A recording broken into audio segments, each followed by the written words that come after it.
ক্ষমতার চেয়ার একটি আটালো চেয়ার, এটির মধ্যে একবার বসলে আর কারো ছাড়তে ইচ্ছে হয় না বলে মন্তব্য করেছেন বিএনপির স্থায়ী কমিটির সদস্য ডক্টর এজেডএম জাহিদ হোসেন। নির্বাচন পিছিয়ে দেওয়ার মাঝে নির্বাচনকে প্রলম্বিত করার মধ্যে অন্যতম ষড়যন্ত্র থাকতে পারে বলে মন্তব্য করেছেন তিনি।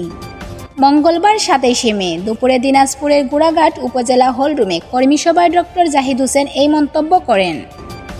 উপজেলা ও পৌর বিএনপির আয়োজনে এই কর্মী সভা অনুষ্ঠিত হয়। উপজেলা বিএনপির সভাপতি শামীম হোসেন সভাপতিত্বে ও পৌর বিএনপির সভাপতি আব্দুস সাত্তার মিলনের সঞ্চালনায় স্থানীয় বিএনপির নেতাকর্মীরা উপস্থিত ছিলেন। জাহিদ হোসেন বলেন, যারা শহীদ হয়েছেন তাদের পরিবারের নিরাপত্তা ও যারা পঙ্গু হয়েছে তাদের পুনর্বাসিত করা ও তাদের সহযোগিতা করার জন্য দরকার দ্রুততম সময়ে জাতীয় নির্বাচন দেওয়া।